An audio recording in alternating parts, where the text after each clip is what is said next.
तो कोई भी बैंक आपके अकाउंट को फ्रीज कब करती है? दोस्तों बेसिकली फ्रीज होने के मल्टीपल रीज़न होते हैं। जैसे कि आपको बताना चाहता हूँ, पहला रीज़न तो आपका ये है कि अगर आपने अकाउंट ओपन किया है और अकाउंट ओपन करने के बाद प्रॉपर केवाईसी आपने बैंक को सबमिट नहीं किया हुआ है। अगर केवाईसी कंप्लीटली सबमिट नहीं तो उस केसेस में बैंक आपके अकाउंट को फ्रीज कर देगी। सेकेंड चीज़ ये है कि यदि आपके अकाउंट में किसी भी तरीके का कोर्ट का ऑर्डर आता है या साइबर नोटिस आती है तो उस बिहाफ पे भी बैंक आपके अकाउंट को कंप्लीटली फ्रीज कर देती है।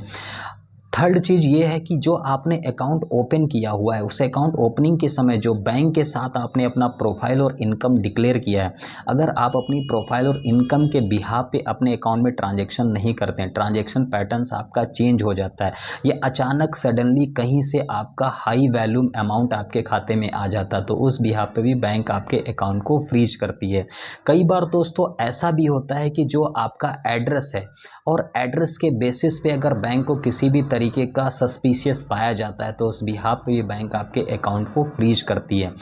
और आपका फोर्थ चीज़ ये है कि यदि आपने जो सेविंग अकाउंट किसी भी बैंक के साथ ओपन किया है और उस सेविंग अकाउंट में आपका जो ट्रांजैक्शन है किसी भी तरीके के बिजनेस एक्टिविटीज़ के बेसिस पे या ट्रेडिंग एक्टिविटीज़ के बेसिस पे या गेमिंग एक्टिविटीज़ के बेसिस पे आपके अकाउंट पे ट्रांजैक्शंस होता है तो उस रीज़न पे भी बैंक आपके अकाउंट को ट्रांजैक्शन प्रोहिबिटेड के बेसिस पे कम्प्लीटली फ्रीज कर देती है। तो ऐसे बहुत सारे मल्टीपल रीज़न होते हैं जिसकी वजह से अकाउंट आपका फ्रीज हो जाता है।